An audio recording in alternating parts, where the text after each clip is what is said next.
Hey everybody, welcome to our hackathon. For those who are new and have never joined a hackathon, it's a special time at the company. Let's see, we have a shorter hack week than normal, so I'm excited to see what got done this week. But we'll go over real quick, kind of just the schedule of business. So I'm gonna go over the prizes and talk about kind of what's gonna happen today. Then we'll do demos for 45 minutes to an hour, probably run longer than that. And then we'll have some audience voting and the judges will confer. So drum roll please for the prizes.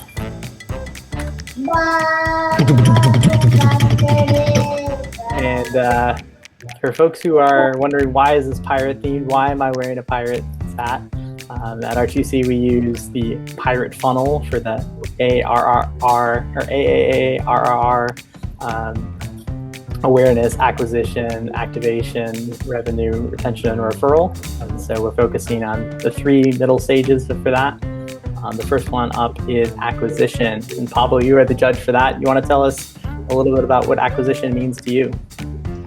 Yeah, acquisition is really about getting someone who's already at least a little aware of SEMGRIP and its power to actually start engaging with our system. It could be a number of things. It could be saying like, download a SEMGRIP CLI, could be send me a newsletter, it could be filling out a form, could be a bunch of things. So it's really the first step of actually interacting once someone is aware. Awesome. And the prize for who wins that category is 2 tickets to a concert or really any event of your choice. Next up, we have activation. Luke, do you want to tell us about what activation means to you? Yeah. So can you hear me okay? It's coming through. Fantastic. So for this one, you can win a trip for 2 to the spa or other relaxing location of your choice. So for activation, this is a user or an organization who is active for 2+ weeks. So we want to see them continuously engaging with SEMGRIP or SEMGRIP app in some way for 2 weeks. And ideally that's positive engagement. So they're not like rage clicking and putting up the middle finger. They're like using us because they're getting value out of it and they feel good and relaxed and like they could go to the spa and everything will be okay. And then Nathan, to answer your question, yes, I do have one of those microphones. They do not quite work, unfortunately, because of echo with audio output and audio input. Thanks, Luke. And Isaac, do you want to tell us about revenue since Don's not here? Well, I will do my best to channel the inner Dahan. As Peter Drucker once said, the sole value of a business is paying customers. So let's get some more of those paying customers. You know, you can go to the spa, you can be relaxed, you can have a great time. And hopefully, if the spa is actually worth anything, you're willing to dish out a lot of cash in order to have that great relaxing experience. So this is basically, we know that people are getting a ton of value out of SEMGRIP. A lot of that value we're giving away for free for good reasons. But it's time to start considering what are some of the pathways for people, especially those who want to give us money, to do so. And the prize for this will be the GoPro 9, which I'm not sure how. I don't have a neat connection to revenue. Like we did. Awesome. Thanks, Isaac. And last but not least, we have the Audience Choice Award. So I will be sending out how you can vote later on the hour. And the prize for that is a set of 4 AirTags or tile trackers if you are not in the iOS ecosystem. So without further ado, let's jump into demos. If you did not sign up to demo and you want to present, please add your name to the equipped doc I just linked out. No demo is too small. Just here to have fun. And with that, Iago, you want to take us away? Yes, I'm going to share my screen now. Oops.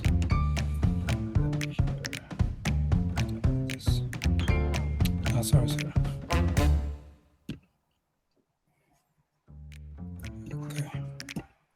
Okay, should be sharing now.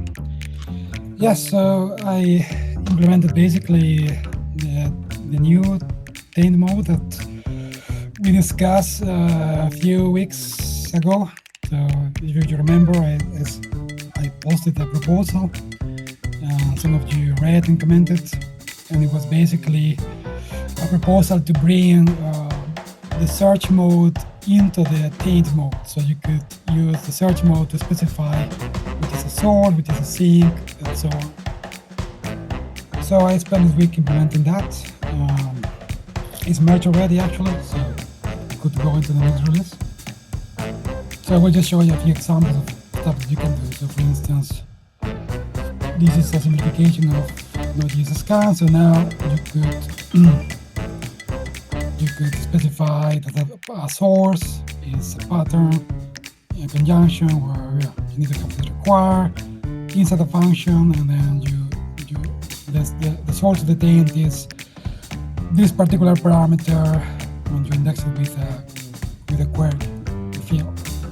And the sink is this run function, but actually not any argument of this run function, but this particular argument of the run function.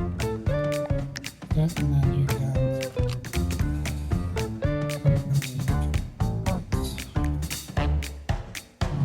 it's not working in the playground, not yet.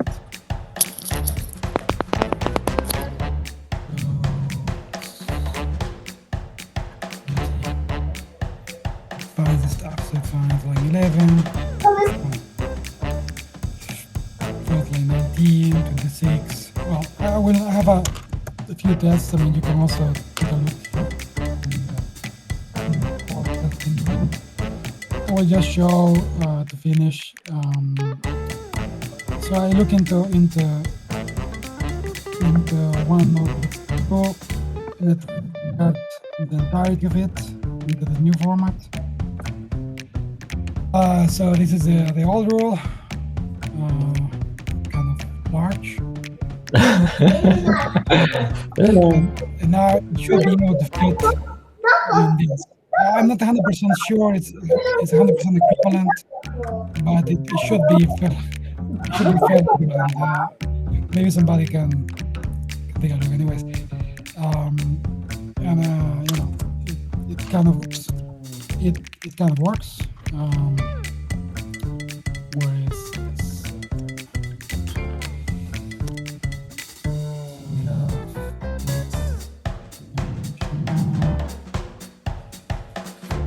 So it finds all the bugs that we're supposed to find. The other one that doesn't find is this one.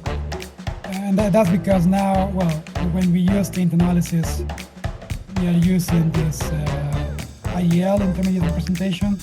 And the transformation between generic AST and the IEL is not complete.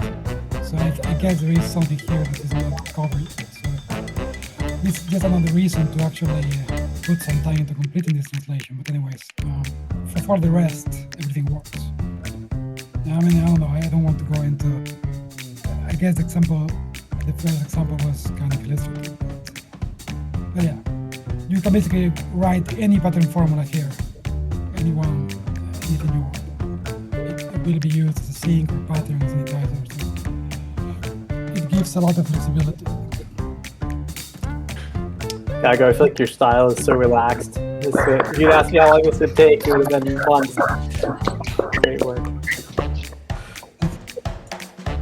And for people who forgot, it's using data flow. So once you have like a source, like it tracks like through variable assignment and conditional and loops and whatever. And so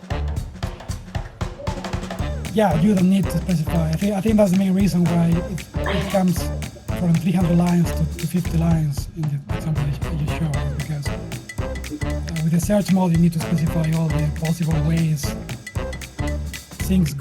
sources go into sinks. And with the taint mode it's just taken care of by the data format. So it's a lot more complete.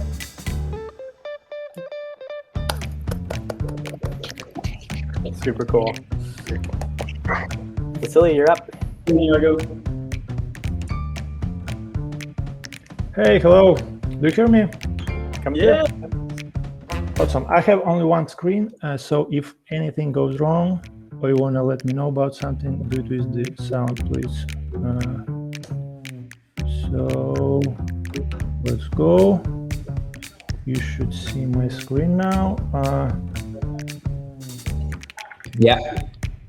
Cool. So I worked on 2 projects this time. Well, the first one is very simple, but I'm afraid that it's gonna take longer to explain it than I actually took time implementing it. So, but here's the deal. It's called JSON libraries quick. So imagine that you have a microservice architecture, or for example, you have a huge monolithic application, and like you use a lot of data parsing. For example, you use a lot of JSON, like on this picture, and what happens usually is like you use different JSON libraries across this architecture. For example, like a lot of developers push their code into a huge app. They also put different libraries, and what happens is that different libraries, they parse the JSON differently, and it can end up in bugs, or sometimes even turn into vulnerabilities. Like in this picture, if we have like duplicate fields, what's gonna be like the result here? And different libraries will have like a different answer for it. And there is an awesome research by Bishop Fox on, it's called Exploration of JSON Interoperability Vulnerabilities. So they already like did all the work on reviewing all the popular libraries, and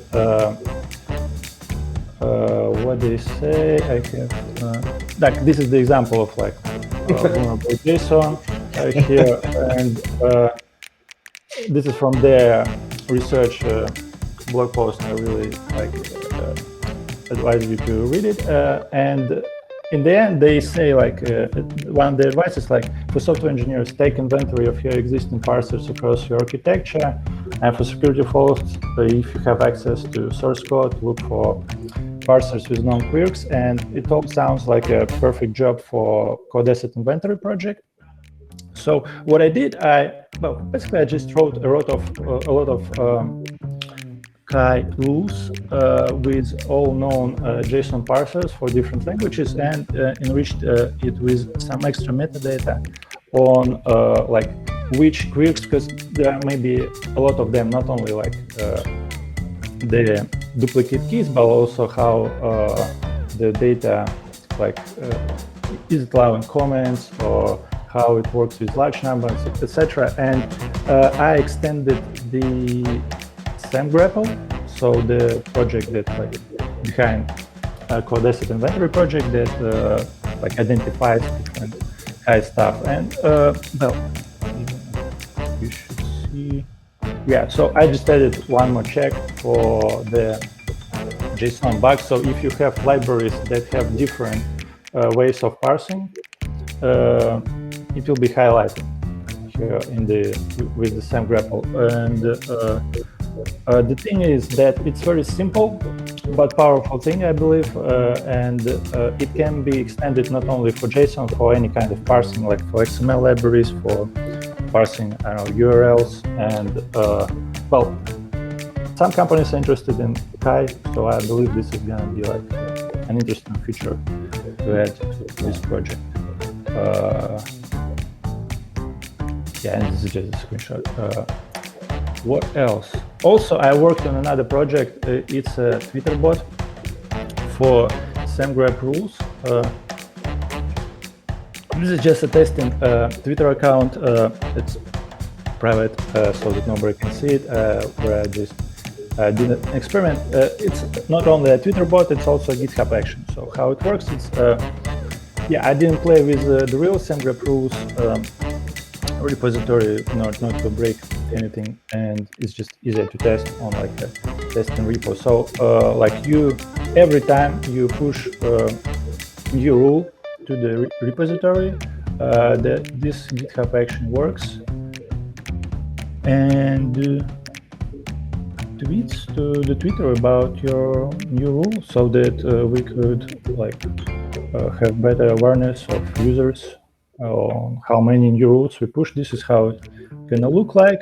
So the name of the rule. Well, actually, I was focusing on technical part of this task, and like I would be happy to implement a better design from professional designer, not from me, and the text of the tweet also to be negotiated.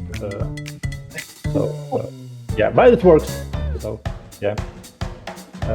Yeah, cool. That's So, yeah. Thanks.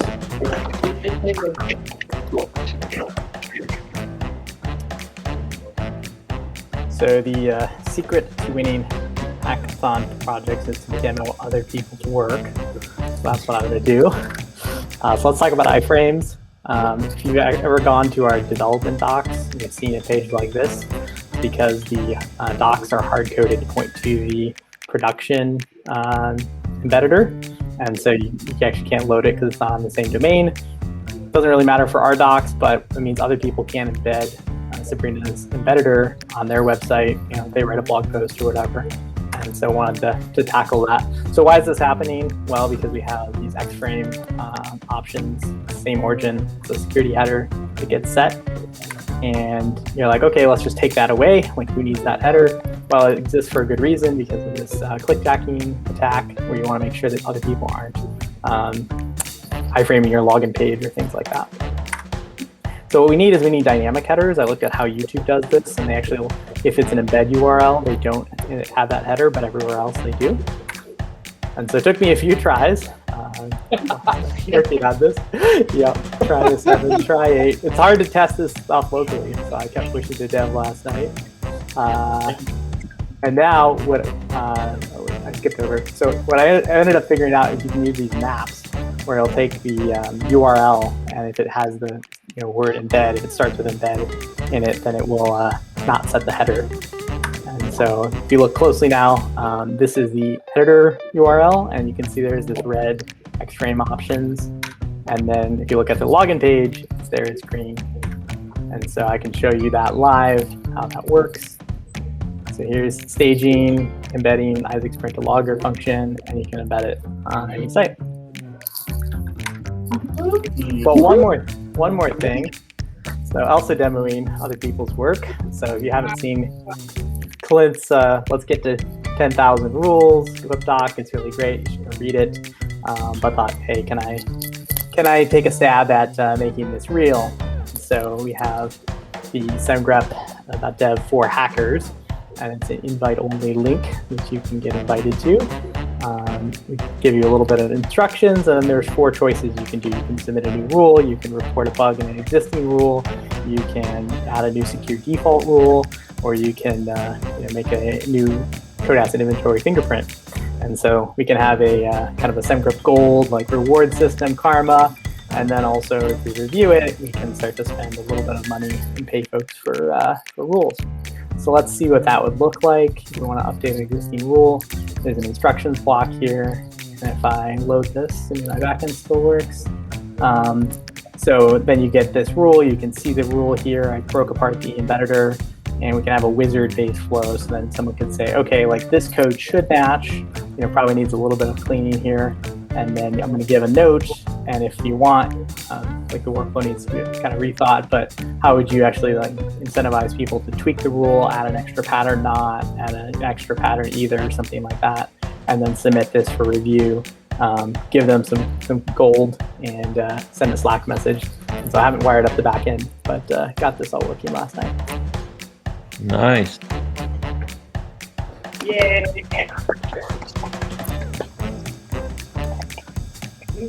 Super exciting. Sensei, over to you. Yes. Okay. Is $5 for reporting anything? Only. You get SemGrep Gold. It's gold.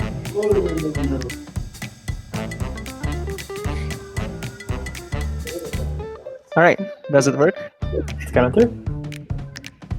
All right. Cool. So I have so much to show and very little time, so this is going to be a super hectic and super fast rapid fire demo. Also, it's just going to get progressively more and more ridiculous over the couple minutes that I'm demoing. The base idea I had for this thing I'm calling Super SemGrep right here is we have the registry. It's sort of like an encyclopedia of how to write good code, and like we have lots of like entries on how to write good code. But when I look around, like most of the things I'm looking at are not code. So there's like lots of things out there in the world that need to be checked by something, but they are not source code. So what if we could actually have a SamGraph registry that doesn't just like lint source code, but like lints everything in the world? Okay, so like I'm gonna start simple with like a simple concept, GitHub repos. So now I'm looking at the registry, and I have a couple GitHub rules here, such as like all of your repos should protect their default branch, and if default branch is not protected, then that's an issue. I'm gonna show you how this works, but actually I just looked here at the README, and I see that there's no SamGraph logo yet in the Super SamGraph README, which is an issue. So I'm actually gonna start with my second demo real quick to show you how I would solve that right now, because I just want to add the SamGraph logo here, and it's something like static.r2. No, maybe it's like r2c.dev/stat. No, I don't know. But what I really want is just to get like the SamGraph logo, like the 3 circles like that next to each other. And the cool thing is, this works, because now you can just open samgraph.oo, and it returns the logo. In fact, it returns a variety of different logos. Like if you type in a random subdomain, it will tell you which ones. So maybe I want the vertical SamGraph logo. I'm just gonna add that here. Okay, now back to the serious stuff. What I wanted to show you is how to lint the world with SamGraph, or rather Super SamGraph.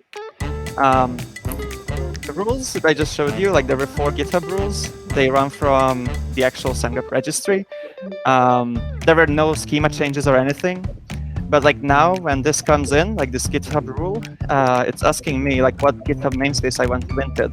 In fact, if this was the first time I ran it, it would also ask me for a personal access token, but it saves the secrets for later use and just like caches them in my home directory so that it doesn't need to ask me all the time. Anyway, I'm gonna say I want to lint the return to corp organization, and it's telling me about a whole bunch of issues. Like this repo is public but doesn't have a license. Or how about this one? It says the puff repo is popular but doesn't have a code of conduct. Well, that's no good, is it? I'm just going to show you. When it's intended. Quite possibly. I am going to show you though how this works.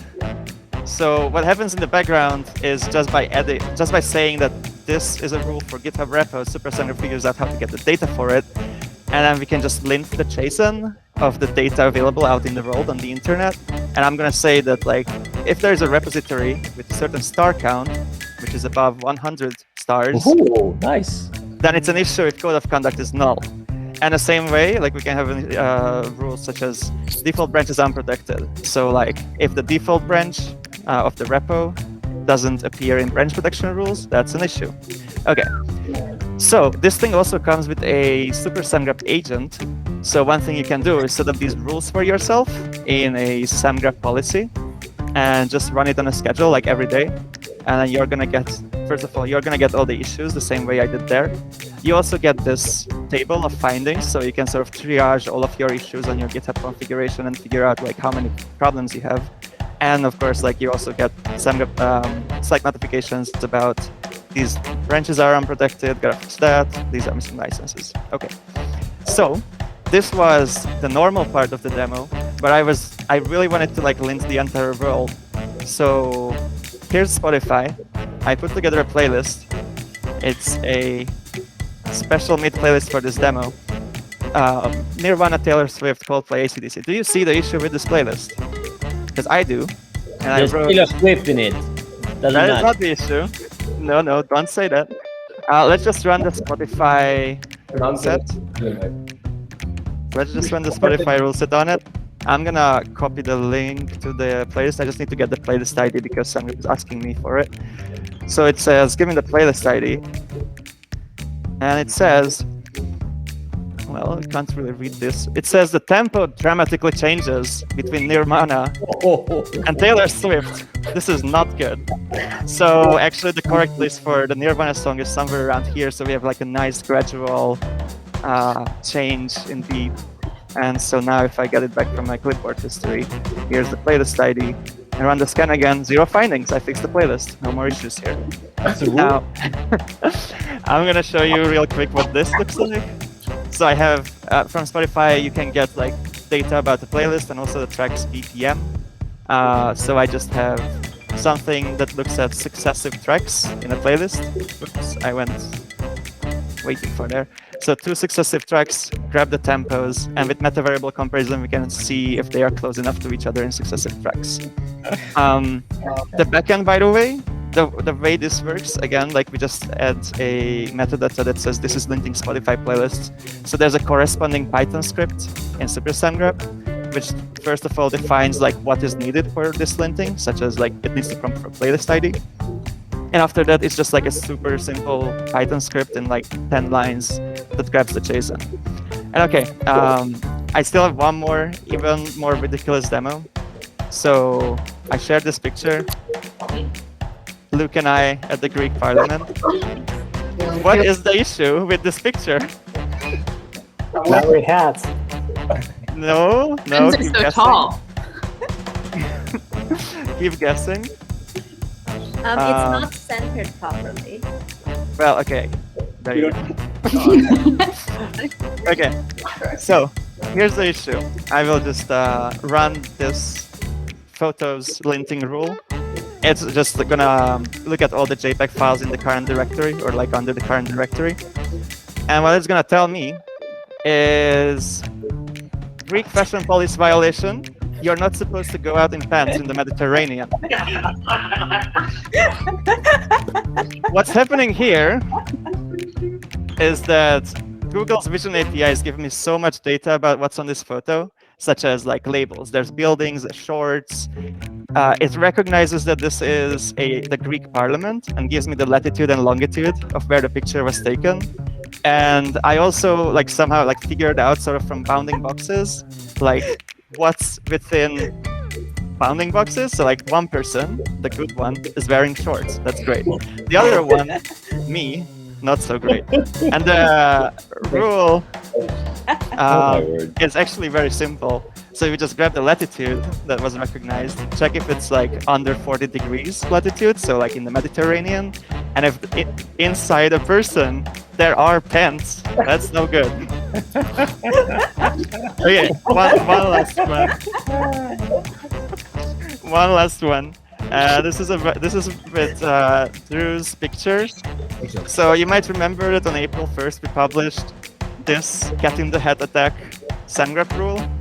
So I figured we might as well implement it properly, which means if inside a cat bounding box there is a hat, then let's say that there actually is a cat in the hat. Now this one's gonna take like 5 seconds just because Google's Vision APIs need to do real serious computer science, unlike what I've been doing with the Python scripting. And it's gonna say, I would like to inform you that this cat right here is wearing a hat. That's the end of the demo.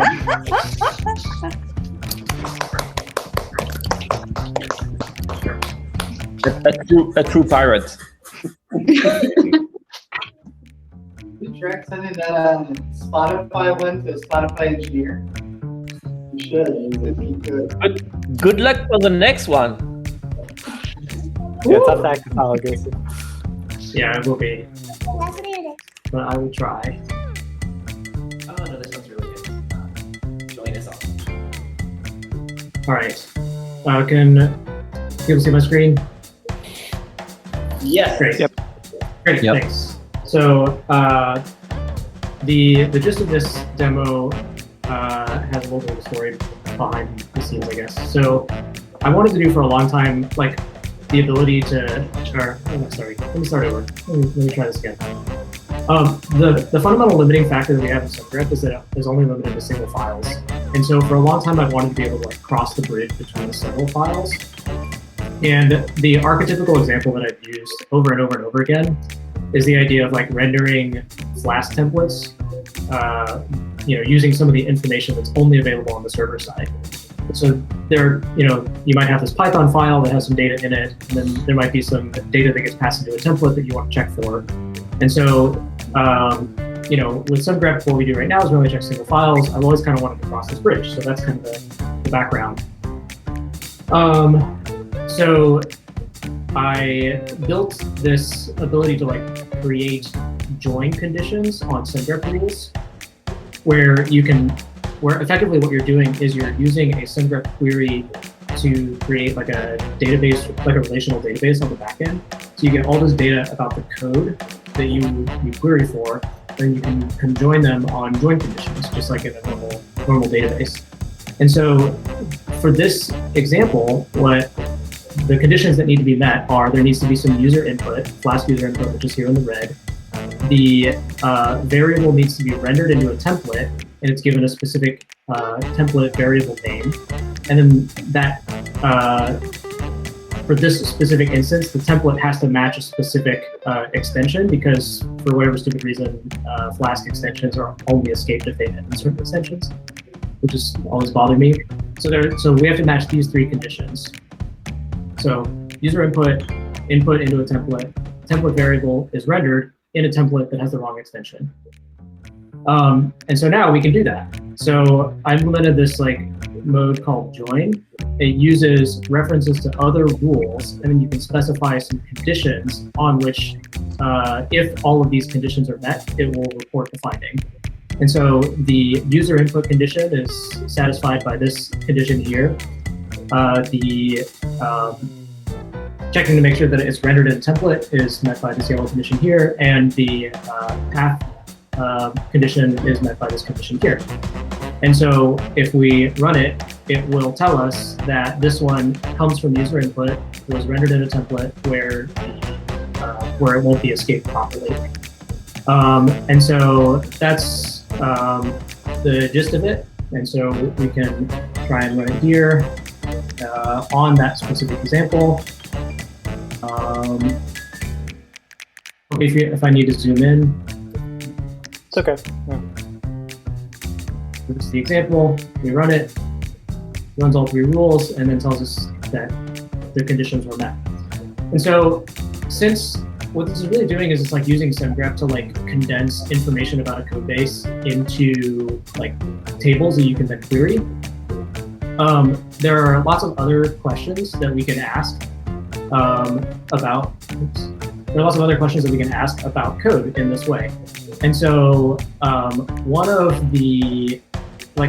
example of a question is if we want to find React components that have dangerously set HTML inside of them, but then they're also rendered. So maybe we don't care if they exist in the code, but we want to check if they're rendered.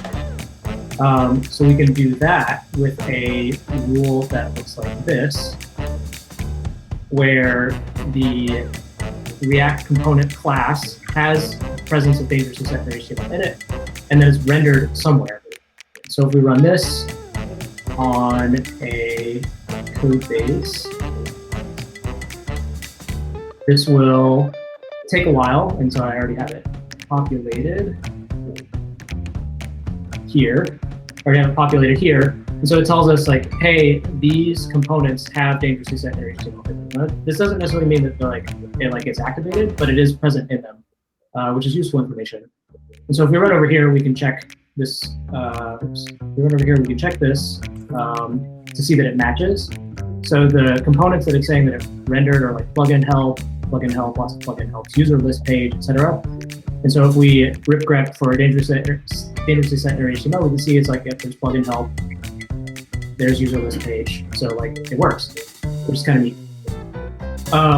So then other questions that we could ask are something like, what if there are some components in your node modules that use dangerously set HTML and you also report them? So we could do something like that. And I wrote a rule for that as well. So we could run it on our own code, like the r2c front end.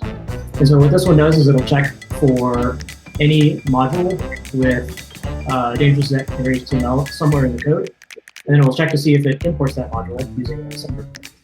So if we run that, it'll run and take a while because it's scanning all code modules. And but these are the results. So we can see that we have some conditions where page declaration is used in a module that is then imported into SendGraph app. But if we scan it, thankfully, it's all just React. So it's React, which makes sense because they're the ones who wrote that in the first place. Great. Yeah. How does the less than operator work exactly? Oh yeah, so these can be redefined pretty easily. Less than says that this this string, the package string, is somewhere in the path. So most of the time you import based on file path. So it's just it's like a substring operator. And you can use the right one, like the right one too, to say like this one is the other one. And it made sense to me because it's like pointing at like this. So it's like, yeah, anyway, whatever. Cool. So some limitations with this obviously is that they're not like, it's not taint, even though it kind of like approximates taint. Because all it's doing is it's like creating data about SendGrep and then joining on those conditions. And so there's no like flow or anything like that. Although with all of the stuff that was just demoed before, I think this will make some really, really interesting opportunities for sort of like reaching out of a single file into whatever world we want to, which is really neat. So the final question, of course, is, did this find anything in the real world? And the answer is yes, it did. And so I took one of these rules to check for a user input variable that gets rendered safely. These two are false positives, but there's only 3 in the list, which meant they were very easy to check. And this one, Titan Embeds, has a vulnerability in it. And so this is a server that I have, a demo server of it that I have up and running, where if we check, we can go ahead and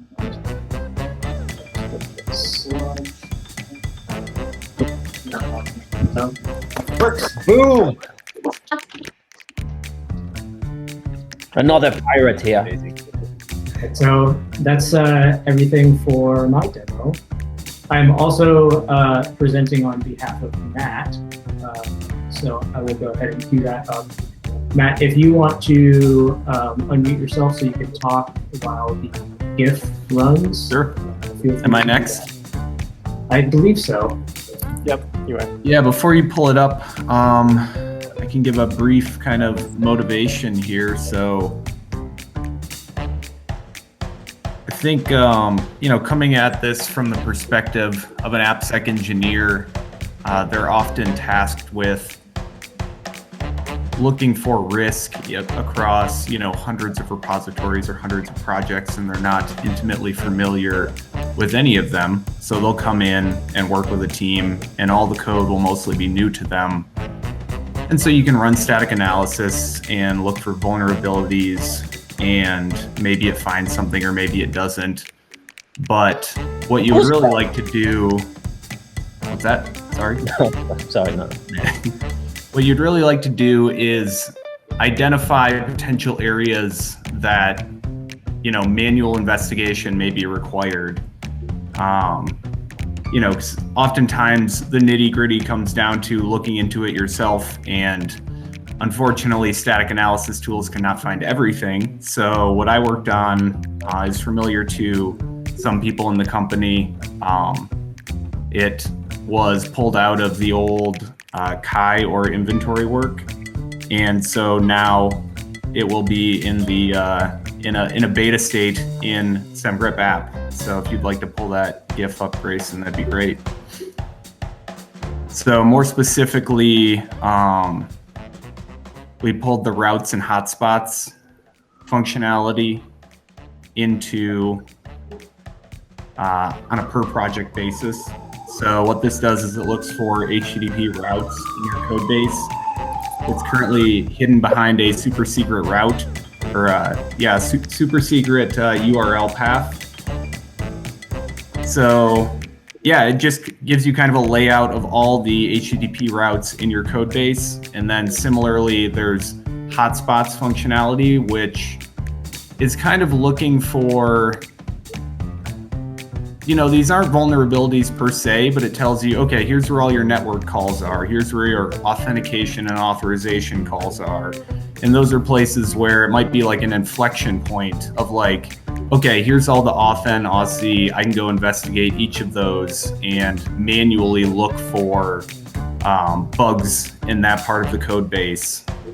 So, unless you have a specific rule for static analysis to pick up those bugs, you may not be able to do it in an automated fashion. But if you can go do some manual investigation with this inventory tooling, this hotspots tooling, then rules could result from that. So it's kind of like a precursor, and it's a high-level overview of your projects. And you can imagine all kinds of more interesting ways to kind of investigate these projects and look for risk.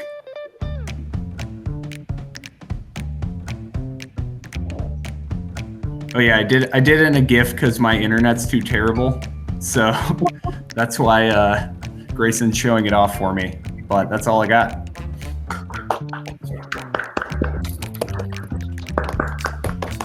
Nice. All right, I think I'm up next. My internet is also not great because I'm up in Tahoe, so let me know if things don't go through well.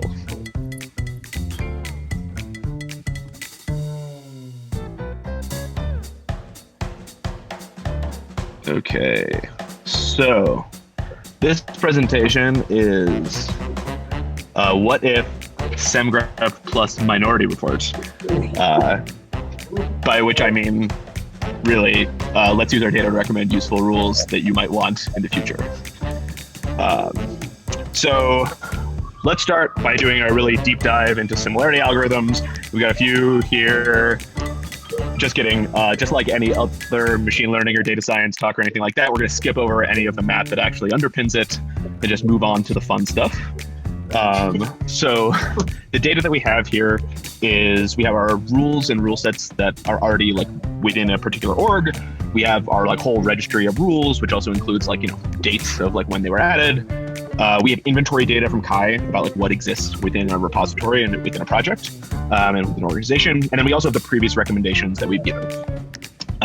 So the first thing we need to do is take all this data and sanitize it a bunch. This is going to take most of maybe 150% of the project, and make this into data that is usable. And then I think the fun part here is featurization, is figuring out how to pull like value out of all of these things. So this is stuff like taking the current rules that exist and figuring out what languages these cover. With rule sets, this is pretty hard because a lot of rule sets have multiple languages. But where we found some really high signal is if someone has selected a particular rule, like a one-off rule, it's like the very high likelihood that they have that language the rule is implemented in the project, in their organization. But there are there are places here where we have to filter things out anyway. So this is things like we have YAML rules. Well, YAML can be a lot of different things. And so it's, there's a lot of noise there if we just decide we're going to start recommending YAML rules. Similarly, like we have generic rules, and obviously those can match just about anything, like aren't as well targeted.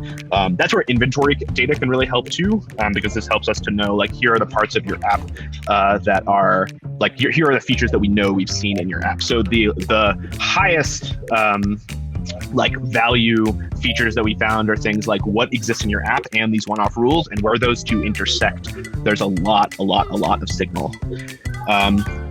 The other thing we want to take a look at is previous recommendations. So this is not yet built into the application because we have no previous recommendations, but we do have like, this is now also a part of this engine, is to say like, okay, we've given you a previous recommendation for a type of rule that you saw was valuable. What did you do? Did you ignore this? Maybe we should like lower the likelihood of recommending a similar kind of rule. Did you add it to your repo? Great. We should recommend other similar kinds of rules. The next step here is parameterize a model, figure out a model, parameterize it. This is obviously trivial and left as an exercise to the reader. The final step here is just to profit. So here I'm going to do a quick demo. I'm not going to show you the code because code about like pipelines and data and stuff like that is usually not very cool. So I'm just going to run this script. It's going to run a bunch of recommendations. This is based off of the data for a couple of our bigger customers, like Figma. and you'll see that I should have just received an email with 2 new rule recommendations. This is the trail of bits recommendation for Go sleep used for synchronization, and then also this is the GitLab ESLint for a project that has lots of JavaScript in it. And so this successfully recommends rules. I think the use case for this is that we are creating lots and lots of rules all the time, but unless we're adding them to a rule pack that is somehow getting added to their policy or adding them to a rule pack that already exists in their policy, it's hard to get these new rules in the hands of people. A lot of people aren't going back to our playground to explore. So the goal is we can recommend people these rules and they can continuously add them, both either rules or rule packs. They're more likely to, first of all, go back to SemGrep, see what else is going on there, be like return users, but also more likely to have policies that really actually help them do what they want to do. And that's my demo.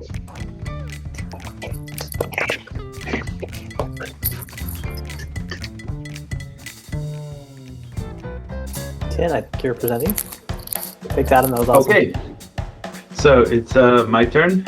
Okay, let me share the screen. Hello, everyone. Those who don't know me, my name is Tin. I'm new, and I'll be presenting for an effort that 3 of us did together: Clara, Rahav, and me. Sorry if I mispronounced the name. And okay, so let's start with the basics. Right now, people don't know what they're missing if they don't upgrade SemGrep to the team version. In this demo, I've downgraded Return to Corp to Community on my local database, mainly to show what we've done. First things first, we've grayed out some parts of the interface, highlight here, where you don't even know that you're missing features. Well, now you do. Now you know that you're missing a year of data if you don't upgrade. Similarly, at the support interface, we show you that you need to upgrade to have a real-time support 85. And I think in findings as well, yep, we have a button to show that there is a bigger scope to look at. Why did we do this? Because we've worked on creating a payment style in the settings, which actually allows you to pay and subscribe to SemGrep via self-service, aka put your credit card in, get to play. So let's try it out. I hope this works. By the way, 4242, etc. is a common testing credit card. Industry secret. And let's run it. There's a bunch of things happening in the back. We're using Stripe to create this. There should be a new customer here. Let's see on the Stripe page. Yes, my email is there. There's a new subscription, and that's provisioning. Okay, I've actually gotten confused because I didn't know you need to log out and log back in. We've added that as well, so people understand that why things are broken, and we see that Return to Corp is now on the team tier. Obviously, all the findings are unlocked. It works the normal way. So yeah, we have created it. We hide it for now, as it's paid already. You have the teams, so you don't need it. And yep, in the backend, there's a bunch of stuff happening. We're gathering a lot of events from Stripe to manage all this payment information. This proof of concept is very much a proof of concept. We need to set up things like actually stopping to pay us. That doesn't exist yet. You can only pay us all the time. And things like this to handle errors and similar. We actually have error handling in place, but okay, I messed something up. But yeah, it's very rudimentary. If something errors out on the card side, we don't do anything to. Point being, it's all still very work in progress, but it works, and we can actually charge people to get starting to get them to start their subscriptions, and then we'll move on in r2c way and iterate. Woo! Thank you. Something we've been talking about for a year. Amazing. Great job, guys. I love website where you cannot unsubscribe, you cannot cancel your card. Exactly our train of thought. That's us now. Many thanks to Clara here for coding a lot of this with me. It's gonna be like a gym membership. Sabrina and Dana, want to do this up? Okay. Get my entire screen.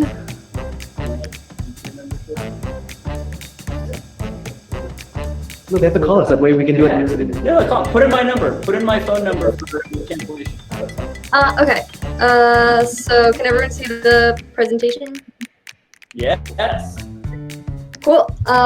So I worked on with Dan some recognizing authors in the registry, some author pride, and this kind of brought us to profiles. So why would we create profiles for users who are writing rules in the registry? Well, we're thinking about different kinds of users here. There's the user with a lot of ego. They want their own page. I want a landing page that's about me. Everyone can see what I wrote. I took a lot of pride in these rules. I put a lot of time into them. I want somebody to see all of my stuff in one place and also learn about me. Maybe have some contact information where they know how to like reach me. Maybe do that like buy me a coffee thing, like, hey, I wrote these really nice rules. I want people to learn about them. Maybe they're a consumer of rules. They see a rule set and they see this random name of somebody who wrote this rule set. Like, can I trust this person? I want to learn more about them. Maybe if I like this rule set, do they have other stuff I might be interested in? Can I keep track of like what they're doing if they have any new stuff like coming out that I might be interested in adding to my policies? And then there's, more practical user that's, just wants to see all of their stuff in one place. I want to see all the rules I've written that, I haven't published yet. I want other people to just know where to find me. If they need to contact me, they see my name on a rule, they just know how to reach me. So at the end of the day, profiles, I think, are a step towards building a strong community of contributors and increasing ownership and pride over contributions, kind of adding more of a community aspect to like SemGrep app itself and the registry. So what we did, here is a mock that Dan did for a profile page, and then I'll kind of demo when I got done on the front end here. So from just at in the manage page, you can go up to the top right to your profile, and that'll bring you to my profile. So there's some things of note here. You can see me, it's pulling my image from GitHub. You can see the different organizations I'm in that might be relevant information and be like, oh, this person wrote this rule, but maybe they wrote it because they're part of the Return to Corp organization, and that's why they wrote the rule. You can edit some contact information, maybe if you want to add a Twitter handle or a website, anything like that. You can also really customize this about me, and it works with Markdown. So you can format that and everything, add links, anything you want to do there. Then we can check out any of the rule sets I've written. This is one rule set I wrote a while ago. Rules that I've written too, checking out like some of these. One thing that I think is really cool is the drafts. So these are all the rules that are just like snippets that were never published. You can open them up, see what was I last working on, and you can even open them in Playground, go back to that snippet, maybe do some more edits and stuff like that. So this is from like my perspective, looking at my own profile. I'm logged in, so I see that I can edit everything. But let's say I'm going to look at some rules here. I'm browsing through some of these rule sets. I see this really cool JWT rule set. I'm like, oh, it's by this guy Vasily. What is he all about? So I click on this profile here. I see he's got quite a few rule sets. Very prolific here. Some contact information. And stuff like that. One thing you might have noticed, this is a little thing that I kind of threw together. It doesn't just to see how it would land, but this like number here, kind of what does that mean? What does this flame mean? Well, let's say I'm checking out some rules. I'm looking through registry, maybe I see this rule right here, and I'm like, oh, this one's really cool. I want to remember to come back to this later. I can like drop a like on it, and then the person who wrote that rule will then get like, I don't know, karma, a point, a gold star, you know, whatever you want to call it. And that can be something that then when I'm looking at somebody's profile, I can see, oh, this person has a lot of like rule karma. I trust them more now. They've written a lot of good stuff, and stuff like that. This guy fixed 2,000 million bugs. Yeah, exactly. So with that, it kind of brings me to like next steps. Like I think there's a lot of places you can go from profiles. You can do profiles for orgs. I think it's very, kind of same thing as GitHub. We have a lot of organizations that have written rule sets. So like Trail of Bits and GitLab, they probably want their own like profile. They could put contact information, licensing information, stuff like that. Maybe stuff like activity feeds. You saw that in the profile here. There's I'm logged out. Well, that's fine. In the mocks here, activity feed, maybe contributions, a way to kind of see what somebody's been up to. Maybe this person edited this rule. Maybe you're getting notifications from that. That'll bring you back into the registry to see like, hey, you something changed about this rule that you liked or something like that. Could also do like badges. So maybe you have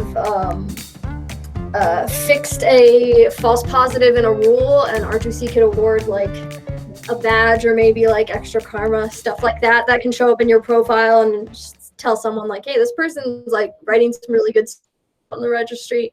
Maybe you want to like follow someone, you're really a fan of their stuff, and you want to get notifications every time they write a new rule because you know it's going to be relevant to you. Maybe commenting if we want to add more interaction to the registry, or something like kind of treating their profile as part of maybe an AppSec resume. Like, hey, check out my SemGrep profile. Look at all the rules I've written. You can see like all the people that are, you know, using them, liking my rules and stuff like that.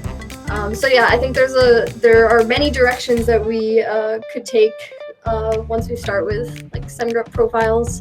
And yeah, that is it. Like and subscribe and follow me on SemGrep.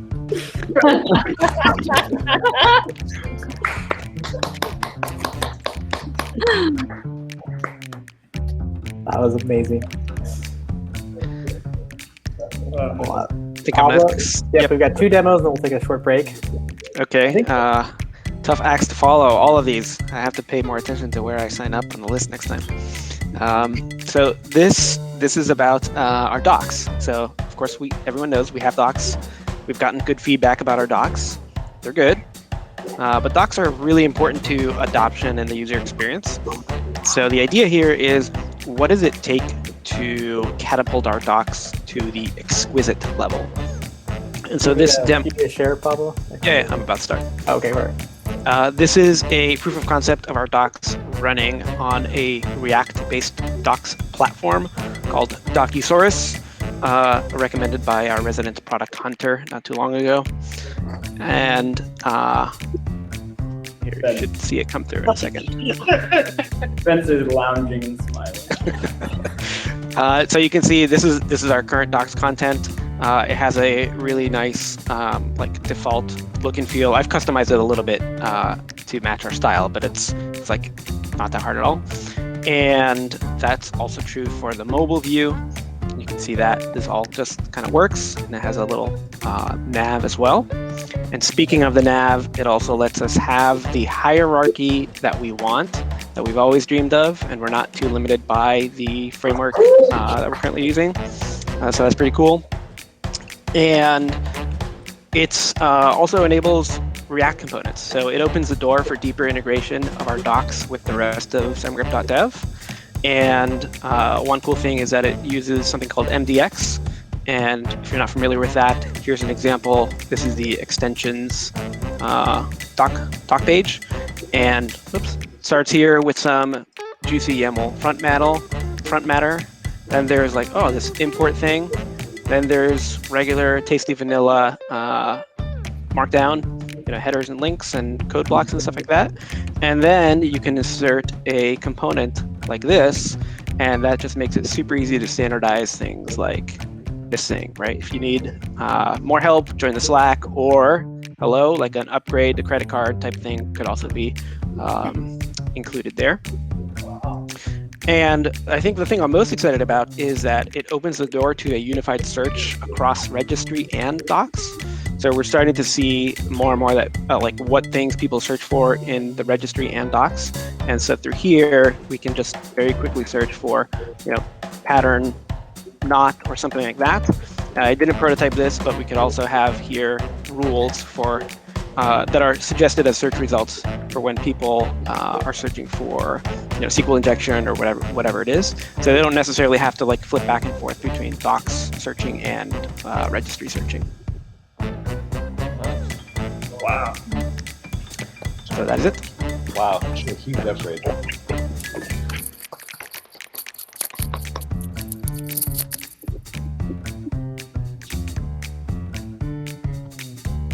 Martin, you want to go or I go first?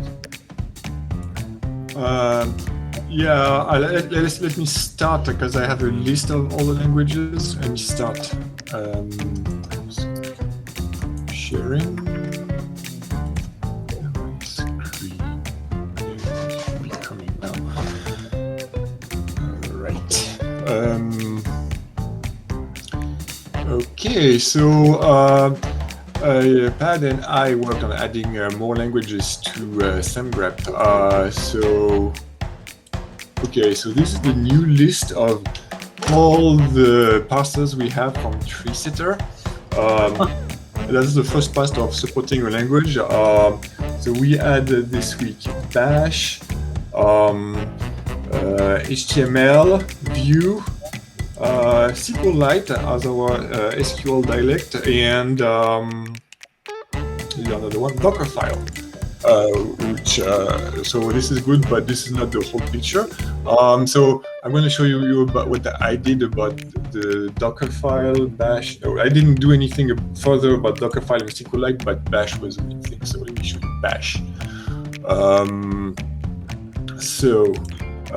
Here is a sample Bash script for testing purposes, and you can see there are difficulties, like there's a backline continuation here, so the generic mode doesn't handle this. We have comments in between here, and we can look for. So anyway, so this is there's some initial support in SemGrep, and we can run commands like this. So for example, if you want to search for CD, which we have at the end of the script, you should find something in two locations, okay? And we can look for CD followed by another CD. Yeah, it finds them. Even there's a comment here, so let's just show there's a real parser here.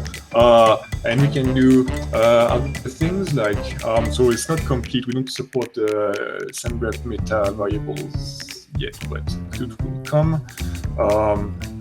What other things are interesting in there?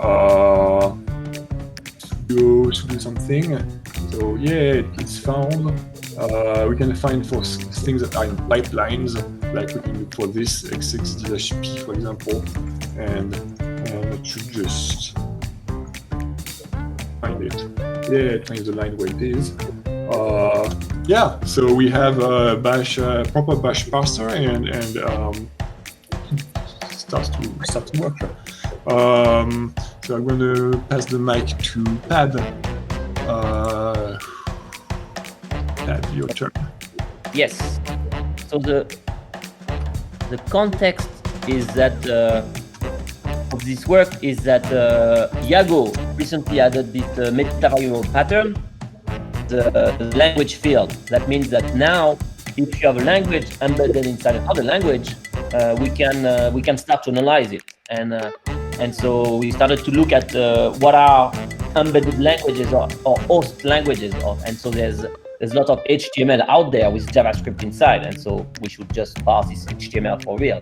Or Docker, for example, Docker is some Docker, but inside there's Bash, and so that's why we started to analyze those files. And so for HTML, can you see my screen? Yep. So yeah, some sample HTML example.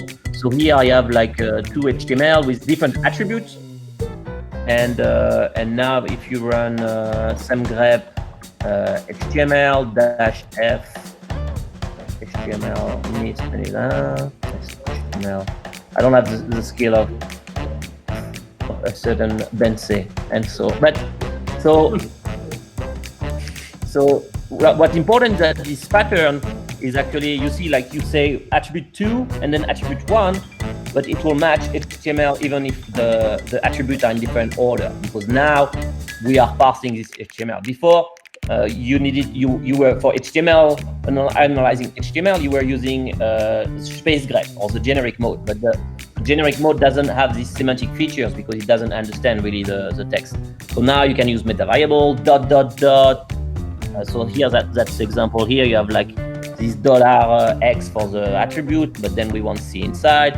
The order of the attribute doesn't matter, and so that's for HTML. And of course, like now you can match some script part and use the meta variable pattern of Fiago to actually run JavaScript patterns on the code. And so that's for HTML.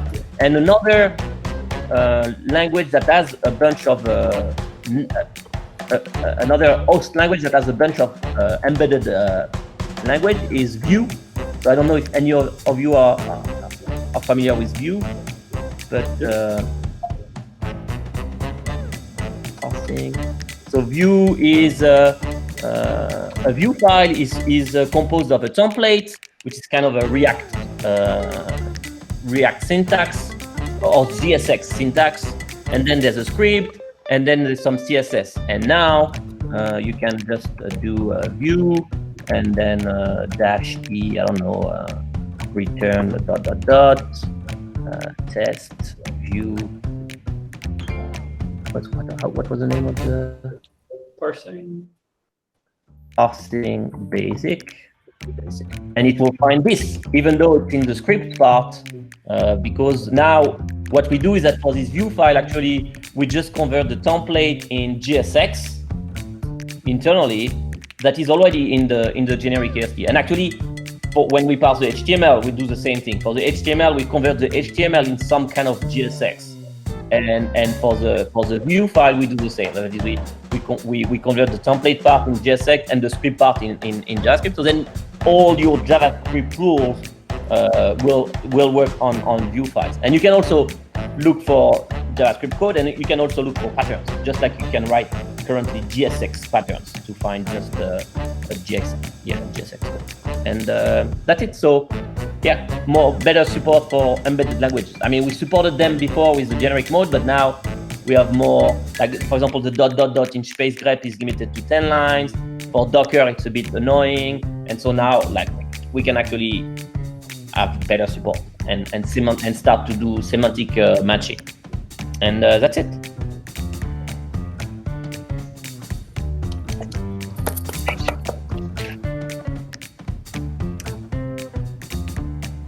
Awesome. Great demo to pause on. Let's take a 5-minute break. We'll come back at the 15-minute mark. If anyone has a hard stop at the 30-minute mark, wherever you are, please feel free to move yourself up the list. Woot! Thanks for emceeing, Drew.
welcome back, everybody. Hello, Drew. How's it going, everyone? All right, Emma and Nathan, you are up. Want to kick us off?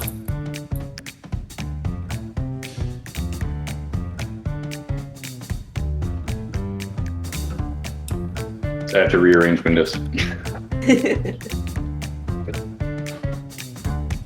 So this is our anti-hack. We did not hack. I hacked. Nathan did not hack. Yeah, exactly. Cool.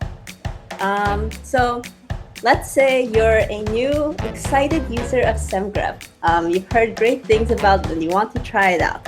So you go to semgrep.dev and you write a pattern. And in this case, the pattern is good, so you can run it.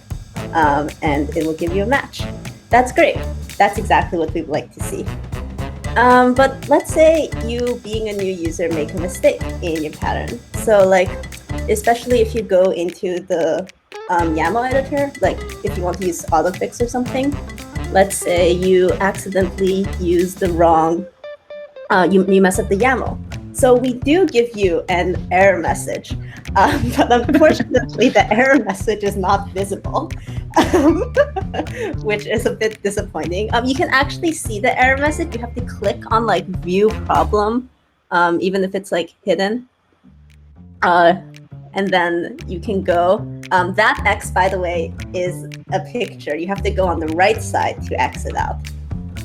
Anyway, I digress. So that's one thing. Let's say you do something different. Okay, for instance, yeah, you do this with foo and you try to run this. You get this lovely error, which covers the entire screen. So at this point, you probably wish you were at the spa.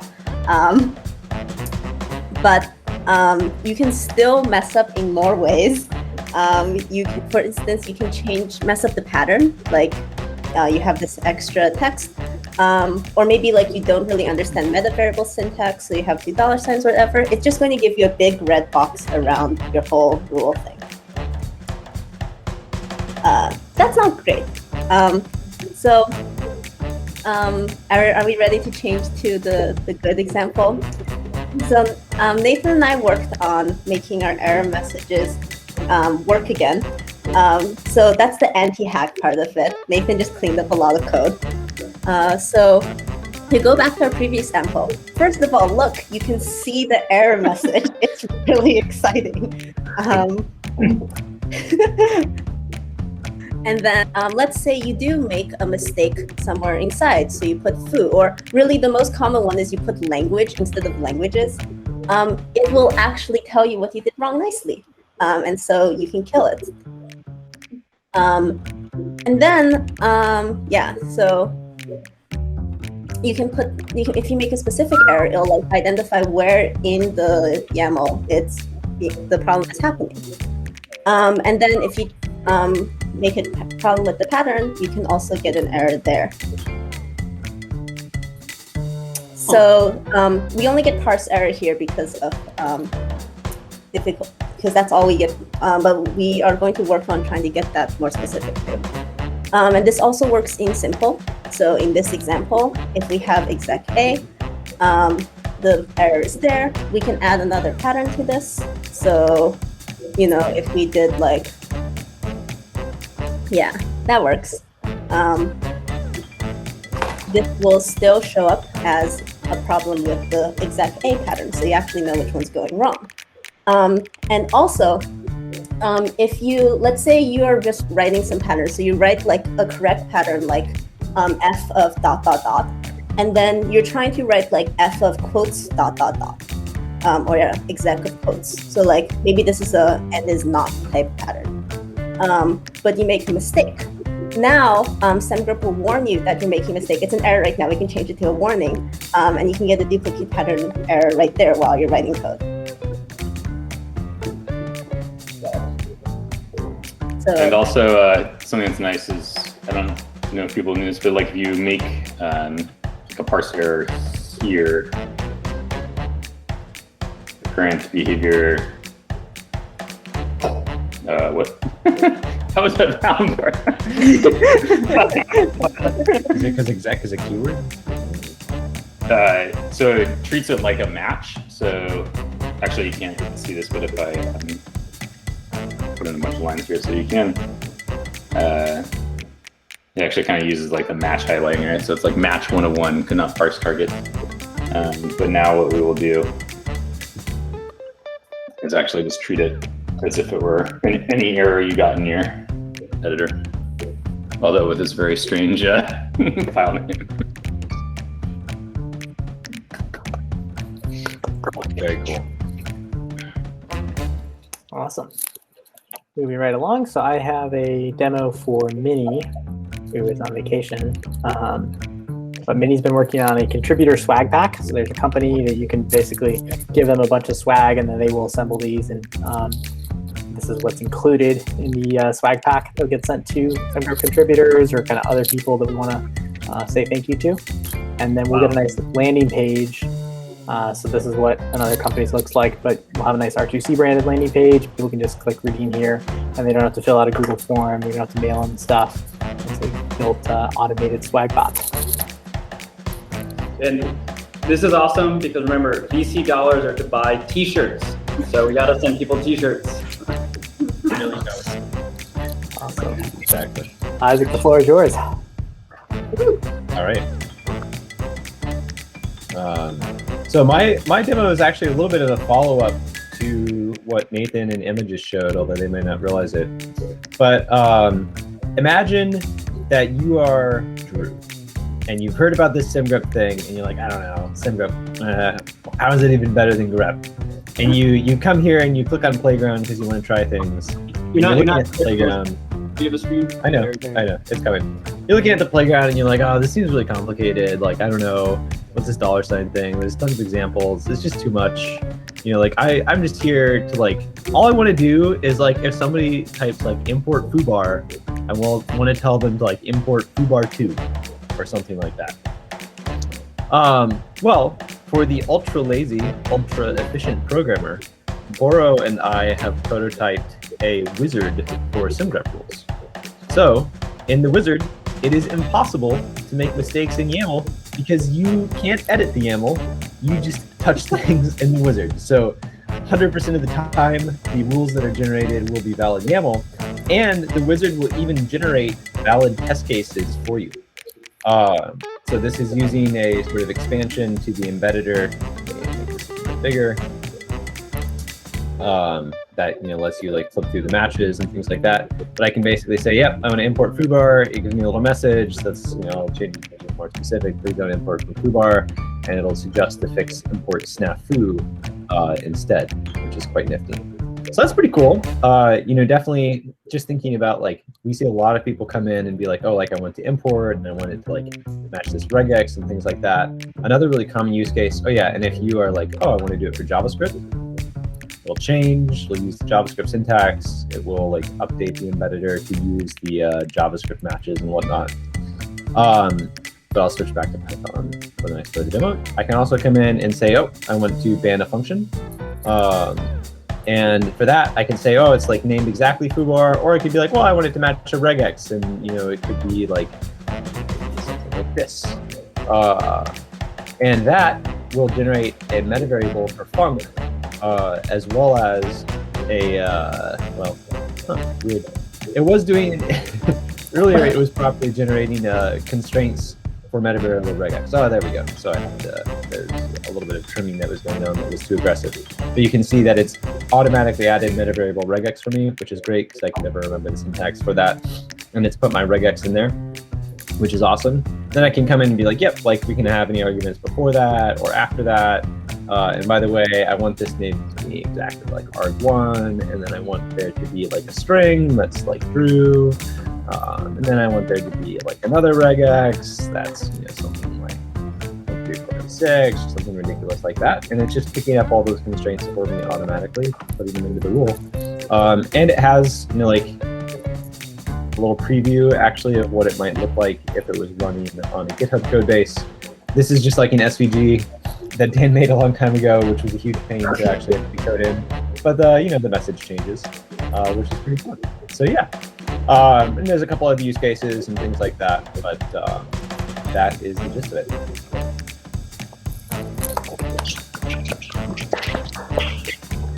Is it a paid feature? No, it's free because we want to get people writing SimGrep rules on day 0, and then they pay for it later. All right. Okay. So much like how Pablo frequently comes back to the docs, I frequently come back to the tutorial. And I wanted to fix a few problems with it and got some help from Milan this hackathon. So as we know, a lot of people love the tutorial, and it's definitely like, it works for some people very well, but when we actually look at the data on Full Story, we see that maybe about half of people who click on tour don't even start the tutorial. There's also some issues where like it requires some domain expertise. Some of our examples are very security oriented and like may not be great for beginning programmers, or like some of our front end examples may make no sense to back end programmers. And so I would like to introduce you to the new tour page. So when you come down here and click tour, instead of going straight to the tutorial, we've got a learn homepage that has multiple tutorials. So these are 3 different tutorials, and we can add as many as we want now. This will allow us to basically, like, even for users who are not new users, they can come back to the tutorial page and like skip straight to the advanced new features as we add, like, there's so many new things already, just this hackathon, that we could create like a whole other 4th semi, like super advanced tutorial. And then on top of that, for those who prefer to learn by video rather than by tutorial, we have now an embedded video. Welcome to the SemGrep Start tutorial. SemGrep is a static. Are you able to hear this? Yeah, it's going through double. It sounds so official. Shell is just cool. I can scan over 17 languages at ludicrous speeds, all to help you and your organization find bugs and enforce code standards. SemGrep looks like the code you write. There's no complex DSL here. So let's check it out. Say you have a code base and you want to write a SemGrep pattern to find every time the program prints hello world. And the corresponding SemGrep pattern then is just print hello world. It looks just like your code. Pretty cool, right? Now let's try a different example. Say you have a function foo that takes in a variable number of arguments. And you want to write a SemGrep pattern that finds all instances of that function when it has the argument buzz, regardless of what other arguments it actually has. Enter ellipses. Ellipses are how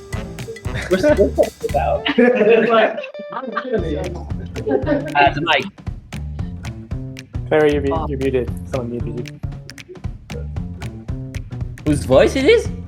It's that's Milan's voice. We have our latest voice actress. It sounds so official. It's so good. It sounds so official. Whose voice it is? Milan. Yeah, it's Milan. She's one of the new PMs who started this week. Wow, we did good to hire just for that voice. Yeah, I feel like I'm on like an official learning website. It's amazing. And I love also that this sort of shows you how to get around our website as well as how to write SemGrep rules. So there's an introduction to the playground and sort of the layout of that page. And then if you look into the individual tutorials, they're now, none of them are more than 10 steps. Milan also found some data about like people's attention span for tutorials, and ideal is apparently like, I think it was 3 to 5 steps or something. So this is still a little over that, but it's way better than 16. And so now these are mostly the same examples in the first 2 tutorials as before, but I've updated some of the language to make them like the beginning and end, the bookends are nice now. And there's a new image here that it's gonna take me too many clicks to get through the entire image. I'm going to try to reveal a little bit of it because it is relevant to the hackathon. There's still the show answer button, so if you're too lazy to figure it out or can't figure it out on your own, this is how I get through it.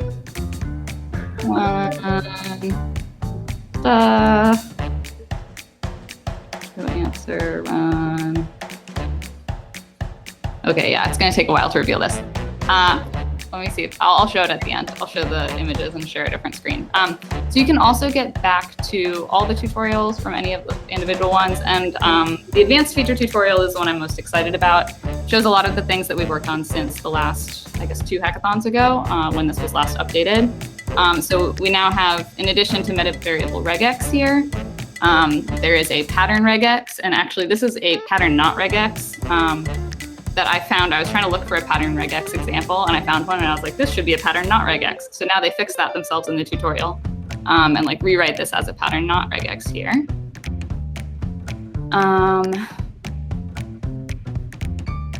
Here's the pattern not regex. So now it's finding basically all URLs that don't start with HTTP the way they should. These are all examples from our registry, but we also have meta-variable comparison in here now, as well as meta-variable pattern, which I could not figure out how to turn this into like a puzzle, so we just gave them the answer. But I think it's a really cool just advertisement of some of the latest features. And then there's also autofix. And so I was also trying to figure out how to add paths, and then too late realized that paths is not something we can really demo outside of a file with paths yet, maybe, unless there's some creative solution somebody can come up with. But yeah, so as you go back here, then the last thing I wanted to show is to incentivize people to log in a bit. We now save your progress. And so if you click here and log in, vicious. We'll go to my account. And then you've got the completion rates. And this is again, so like experienced users of SemGrep can come back here and see like what features have been added since maybe the last time they did the tutorials and that kind of thing. Sounds like some badges to go along with that author pride. And you need to put some gray stuff for things that you can only get the tutorial in the paid tier. You need to put some gray stuff there. It's just Luke's cell phone number. Yeah. I'm trying to think what else there was here. Oh yeah, I just like next steps. I think it would be cool. Very similar to what Sabrina was saying, but like we could offer sort of certifications for people who have finished all of the tutorials in some amount of time without clicking to like show some sort of mode where you can't actually see the answer. And I think that's the demo. Really cool. All right, Colleen, you want to tell us about Bug's life? Sounds good. Share my screen.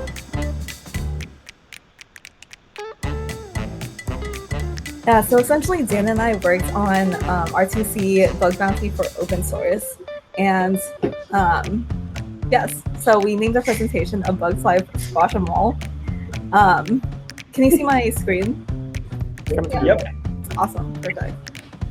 Yeah, so essentially this idea is a bug bounty program for open source. And why are we doing this? Why are we like freely giving people money? So essentially we believe that SemGrep is pretty uniquely positioned to actually help protect the open source community. And we want to give back to our community by running this bug bounty program. So the idea is to let researchers who find vulnerabilities in public open source communities actually submit these vulnerabilities to us, write a SemGrep pool, and get money from this.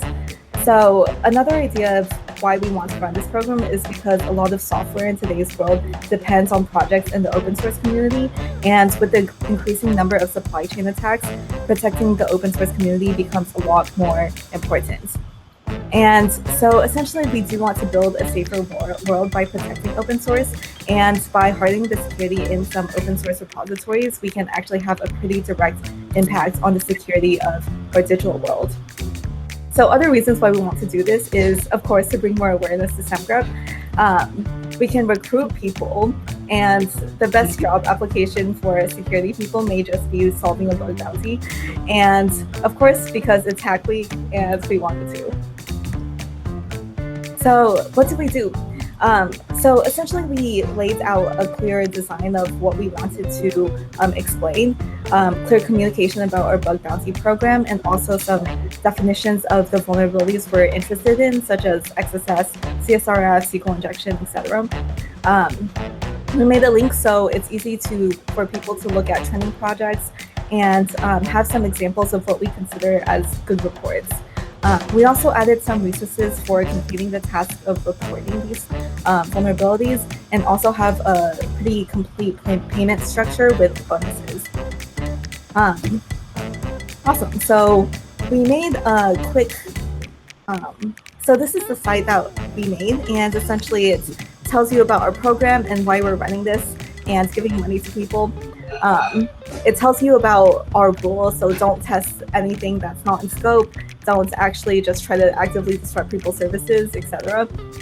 So if you want to actually go to GitLab repositories or GitHub repositories in order to find some repositories to test on, you can. Here's some vulnerability categories that we say are allowed, like RCE, SQL injection, the usual, and some non-qualifying vulnerability categories that don't really have patterns we would want. And here's some explicit examples that we sort of decided on.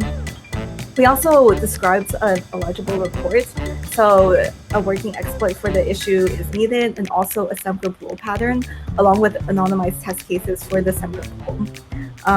And we gave a few examples of good reports and some rule writing, or some essential bug bounty and report writing resources. And here's the rewards. We decided to have like critical, high, medium vulnerabilities rewarded, and some reward bonuses if you consistently submit things. So for instance, if you submit 5 continuous reports, you will have a bonus. And of course, you can choose to actually donate your rewards to charities instead of actually accepting this, and we'll double the contributions. Awesome. So that is...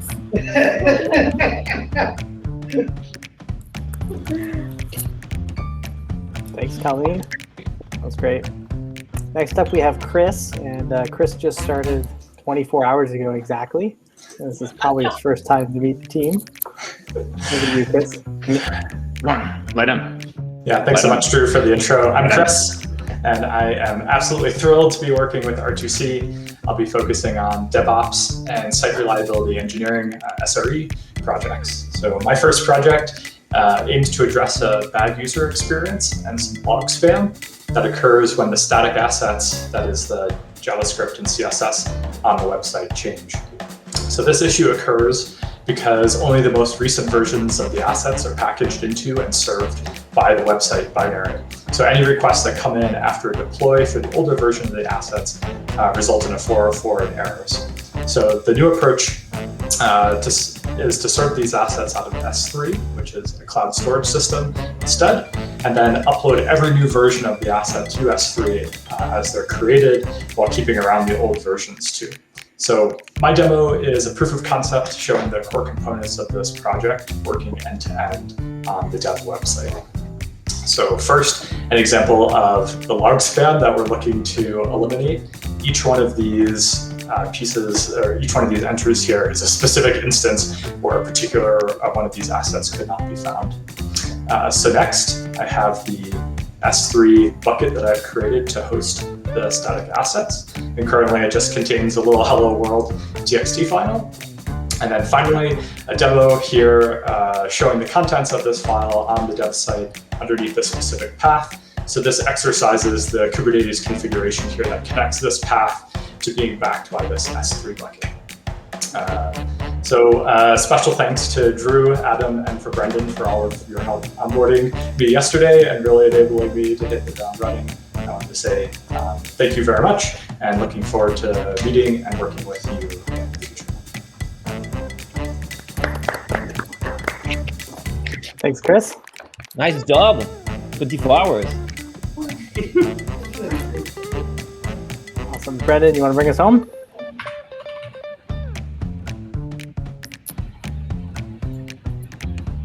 Last but not least, Brendan?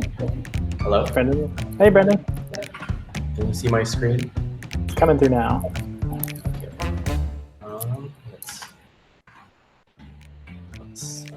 Okay, so the first thing I want to show, let's look at this file over here. This is the semgrep.yaml file. And the first thing I have is that it enables us to run rules from the registry and local rules from the same config.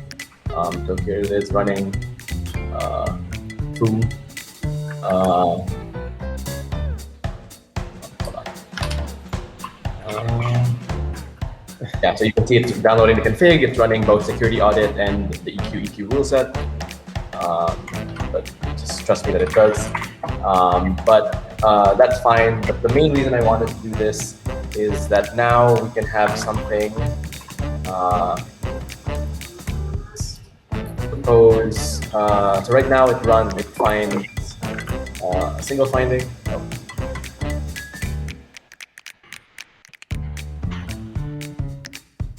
So it finds this, it fires on this one file foo.py for the equals rule. Oops, I'm messing up this demo. Try that again. Sort of gave something away here, but it has a finding. It has a message, useless comparison operation. Say I want to change the error message because this error message is a little too helpful. So we actually have a patch file now, and we can patch a given rule with some message. It's bad, code better.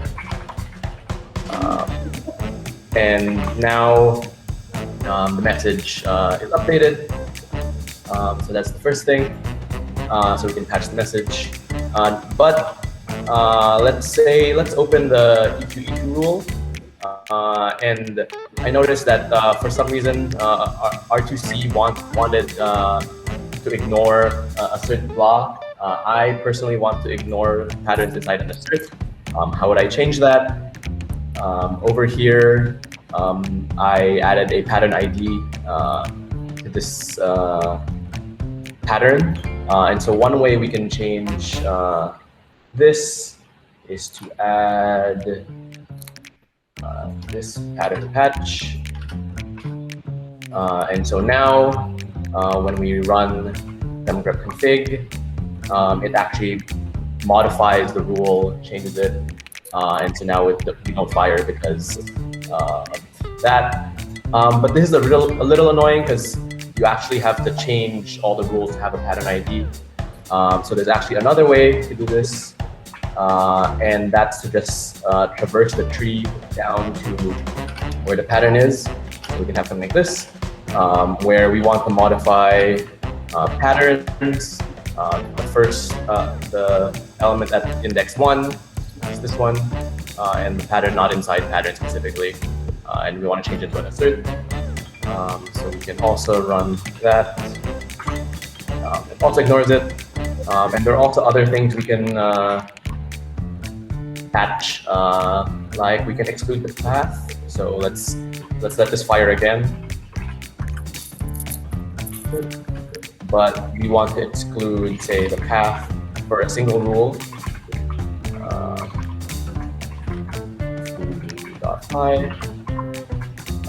So with that, we now have per rule path includes, excludes, and per like specific pattern overrides inside rules from the registry. So you can imagine someone relying on a rule set from our registry, and they want to make changes specific to one specific rule without having to copy the rule set and upload a new rule. So yeah, that's my.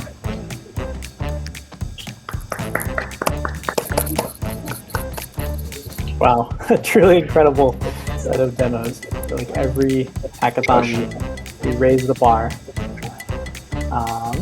All right, let's see. So I'm going to try to present. One second. I know it's going long, so let me keep us moving here.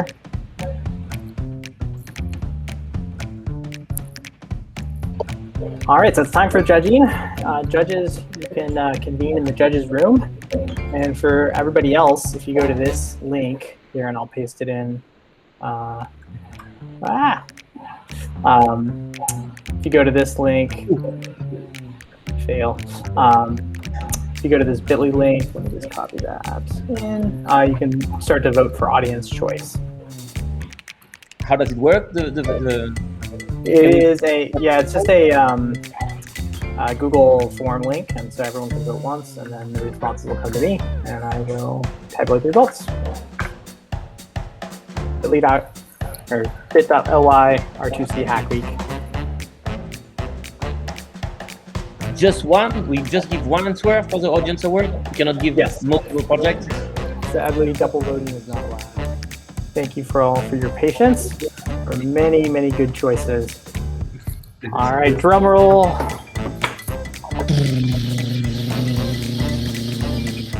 First up,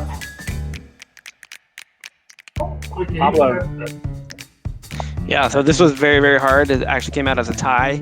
Two things that we felt were super likely to make people go like, oh man, I want that on my code, or I want what they're using, or I want the expertise of that author. So one, Ben says Super SemGrep specifically for scanning non-code things like GitHub repo configs for unprotected branches, missing readmes and things like that. And the other, Sabrina and Dan team for making awesome author profiles to build the pride of those authors and also spread their impact through karma and similar things like that are also built into it. So huge congrats to those three.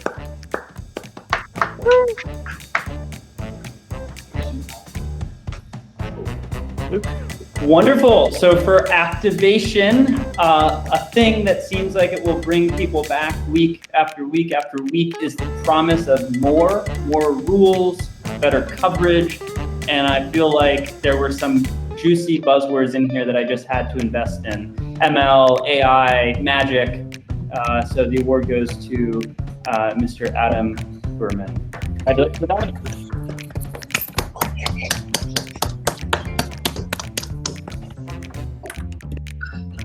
All right, Isaac had to step out, but he said this one was fairly easy.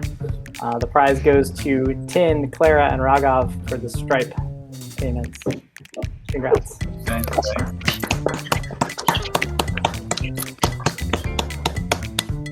And last but not least, we have audience choice, and there was a tie.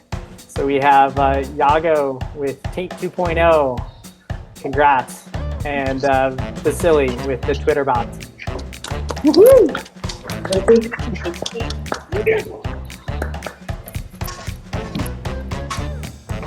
Nice.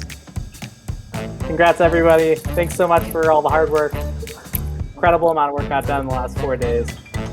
Okay, see you in 2 months, guys. Have a good weekend. Ciao, everyone. Bye. Good people. Ciao, ciao. Bye-bye. Thank you, everybody. Rest up. Have a good weekend. Let's get out Monday. Clara, nervous chuckle.